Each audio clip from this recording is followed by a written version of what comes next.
Bom, pessoal, eu vou falar hoje sobre a CBS, Contribuição sobre Bens e Serviços, que é o principal item da reforma tributária fatiada que o governo federal, mais propriamente o Paulo Guedes, vem defendendo. Essencialmente, a CBS foi pensada pelo governo federal para manter a arrecadação de PIS e COFINS como ela está hoje, não é? E resolver problemas judiciais que foram criados pelo Supremo Tribunal Federal, com o recente julgado dele sobre exclusão do ICMS na base de cálculo de PIS e COFINS, que reduziu a arrecadação tributária federal em mais de 100 bilhões, né? Então, o Supremo Tribunal Federal fez a sua reforma tributária lá na marra, reinterpretando a legislação de um modo que o governo federal perdeu a arrecadação. E também para resolver um outro problema judicial criado por um outro tribunal federal, que é o Superior Tribunal de Justiça, que ampliou os créditos de PIS e COFINS sobre insumos de um modo que também reduziu a carga tributária federal de modo significativo. Então, o primeiro propósito do governo federal é consertar esse problema que foi criado pelo Poder Judiciário, que reinterpretou a legislação de PIS e COFINS e fez com que o governo federal reduzisse a sua carga tributária de um modo antidemocrático, porque essas discussões sobre carga tributária têm que passar pelo Congresso Nacional, que vai ponderar o quê? O nível de despesas que o governo tem, quem vai pagar tributos no país, não é? De forma democrática, pelos representantes eleitos pelo povo. Então, quando o Poder Judiciário dá um cano violento no governo federal, como foi feito pelo Supremo Tribunal Federal e o Superior Tribunal de Justiça, de modo muito criticável, você desequilibra as contas públicas sem que o debate com a sociedade seja feito de modo claro, de modo aberto, com acompanhamento da imprensa, com acompanhamento dos técnicos, especialistas em finanças públicas. Então, o primeiro propósito do governo é consertar esse rombo criado pelo Poder Judiciário com esses dois julgados a que eu fiz menção. Bom, como que o governo fez isso? Criou um tributo substituindo dois, o PIS e COFINS, não é? Que hoje, para as grandes empresas, tem uma alíquota de 9,25%, não é? 1,65% para PIS e 7,6% para COFINS, substituir essa alíquota de 9,25% por 12%. Então, nós teríamos um aumento de alíquota para compensar a redução da base de cálculo que o Poder Judiciário fez recentemente.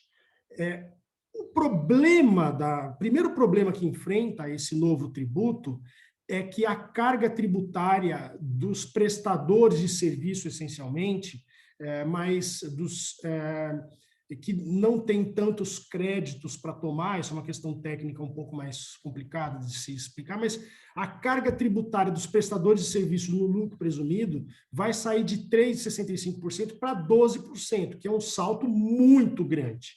Não é? E o governo federal, já com o Paulo Guedes, já reconheceu que alguma coisa deve ser feita ali para que esse salto não seja tão grande assim. Como que isso pode ser feito? Ou você mantém o lucro presumido do modo como está, o que vai ser difícil acontecer, ou você cria uma alíquota específica para quem está no lucro presumido, que é a hipótese mais provável que aconteça nos debates legislativos. Vamos acompanhar para ver o que vai acontecer. No caso dos bancos e instituições financeiras, a alíquota vai sair de 4,65% para o que é o praticada hoje, para 5,8%. Então, vai ter aumento para bancos e instituições financeiras. Alguns jornalistas e técnicos dizem que você vai ter um subsídio para bancos com uma alíquota de 5,8%, quando no mercado, nas empresas em geral, nas grandes empresas em geral, você vai para 12%. Bom, em primeiro lugar, essa diferença de alíquotas já existe hoje. Você tem 9,25 para as grandes empresas e para bancos 4,65. Então, esse problema, em princípio, já existe. O que você vai ter é um aumento de carga tributária para bancos e instituições financeiras, sim. Agora, há particularidades nos bancos e instituições financeiras que fazem com que esse sistema de tomar crédito pelas compras, como as empresas tradicionais fazem, a indústria, o comércio e os demais prestadores de serviços de grande porte, não se aplique a bancos. E se você aumentar tributos de bancos, como se quer, para 12%, como alguns defendem, para igualar todo mundo, você não vai ponderar essa diferença de créditos que os bancos e instituições financeiras não têm. E isso sendo feito, a sociedade como um todo vai perder, porque crédito é importante para alavancar as atividades do setor produtivo. E isso vai acabar gerando inflação, porque o crédito é um insumo que todas as empresas utilizam. Também tem uma dificuldade ali para se discutir o que fazer com o PIS e a COFINS de bancos. As pequenas empresas, em princípio, não serão afetadas do Simples Nacional, né? São as empresas que têm volume de vendas de até 4,8%, 4,8 milhões por ano, não é? Essas não seriam, em princípio, afetadas pela criação da CBS. Agora, o principal problema da CBS, na minha opinião, não é nem esse. O que o governo vai fazer com a CBS é o seguinte: hoje, para quem está no lucro real, que são as empresas que faturam acima de 78 milhões por ano, que têm vendas superiores a 78 milhões por ano, são as grandes empresas que são tributadas pela sistemática do lucro real, pagam 9,25%, mas tomam créditos pelas compras e tomam créditos de algumas despesas, que essencialmente são as despesas pagas para outras pessoas jurídicas. Esses pagamentos também geram crédito para reduzir a base de cálculo de PIS e COFINS. Esses números são essencialmente tirados da contabilidade. Basicamente, esses créditos, que não essencialmente os créditos que dizem respeito às compras de matérias-primas, de produto acabado, vão sair da lógica atual do PIS e COFINS, que é extrair esses dados da contabilidade, não é, e dos sistemas de pagamentos das empresas, para transitar para o modelo de crédito pelo imposto ou pelo tributo, pela CBS, constante nas notas fiscais, destacados nas notas fiscais. Isso é uma questão estranha, porque a base de cálculo da nova CBS vai ser tirada da contabilidade de todas as receitas, mas os créditos para abater o imposto devido vão ser tirados das notas fiscais, como se faz com ICMS e IPI. E essa dualidade que não foi praticada ainda no Brasil, primeiro, vai cair numa incerteza, porque a gente não sabe como é que o Poder Judiciário vai interpretar esse monstrinho, esse tributo que tira a base de cálculo da contabilidade e os créditos das notas fiscais. E, em segundo lugar, que vai fazer com que o PIS e a COFINS sejam tributos mais difíceis de serem fiscalizados, porque vai ser necessário olhar cada crédito.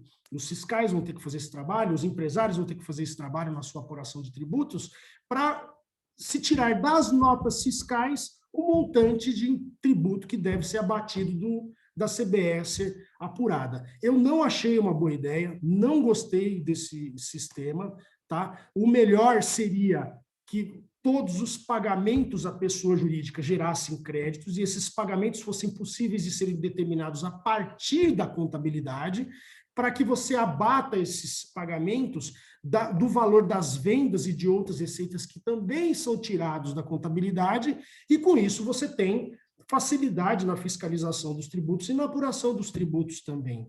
Né? Então, esse modelo de você tirar os créditos das notas fiscais é muito estranho.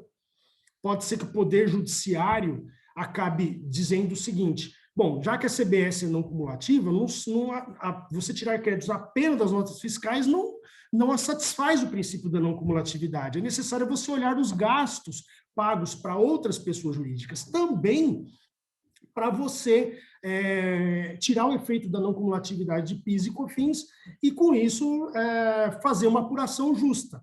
Então, essa ideia não é boa. Nos debates legislativos, os técnicos vão alertar provavelmente os deputados e senadores de que problemas judiciais futuros vão ser criados por causa dela, porque esse propósito de você fechar aquele ralo da discussão de insumos, olhando as notas fiscais, em primeiro lugar, vai trazer trabalho de apuração de tributos para os empresários e para os fiscais, não é? Gerando discussões sobre se tem nota, se não tem nota, se está destacado, se não está destacado, se a nota é falsa, se a empresa que emitiu a nota existe de fato ou não, Então, você vai ter aumento da complexidade e um ralo para discussões judiciais sobre se o crédito com base no tributo destacado, de fato, realiza o princípio da não cumulatividade.